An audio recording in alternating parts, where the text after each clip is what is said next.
ಕೊಟ್ಟಿದ್ದೀವಿ, ಚರ್ಚೆ ಆಗಿದೆ. ಚರ್ಚೆ ಆಗಿಲ್ಲ ಅಂತ ನಾನು ಹೇಳೋಕ್ಕಾಗಲ್ಲ. ಚರ್ಚೆ ಆಗಿದೆ, ಮುಖ್ಯಮಂತ್ರಿನೂ ಮಾಡಿದ್ದಾರೆ, ನಾವು ಮಾಡಿದ್ವಿ. ತಿರ್ಗಾ ಇಬ್ಬರೂ ಕನ್ಸಲ್ಟ್ ಮಾಡ್ತಾರೆ.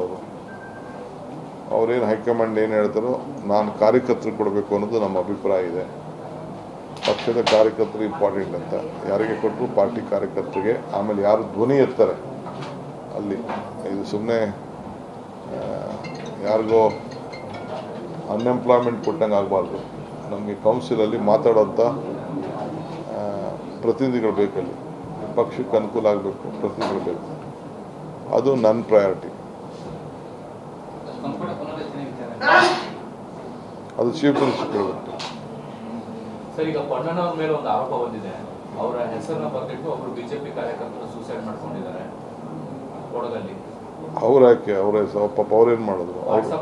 ಪೊನ್ನಣ್ಣವರ ವಿಚಾರದಲ್ಲಿ ಅಪಹಾಸ್ಯ ಮಾಡಿ ಸೋಷಿಯಲ್ ಮೀಡಿಯಾದಲ್ಲಿ ಪೋಸ್ಟ್ ಮಾಡಿ, ಸೊ ಅದರ ವಿರುದ್ಧ ಒಬ್ಬರು ಕಾರ್ಯಕರ್ತರು ಕಂಪ್ಲೇಂಟ್ ದಾಖಲು ಮಾಡಿದ್ರು. ಈಗ ಅವ್ರ ಮೇಲೆ ಎಫ್ಐಆರ್ ಆಗಿದೆ.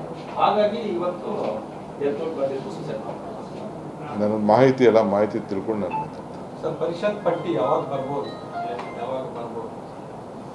ತಿಳಿದು ಹೇಳ್ತೀನಿ ನಿಮಗೆ. ಈಗ ಜಸ್ಟ್ ನಿಮ್ಮಲ್ಲಿ ಬರೋಕ್ಕಿಂತ ಮುಂಚಿತವಾಗಿ ನಮ್ಮದು ಫೈನಲ್ ಒಂದು ಚರ್ಚೆ, ಎರಡನೇ ಹಂತದ ಚರ್ಚೆ ಮುಗಿಸಿದ್ದೀವಿ ಈಗ.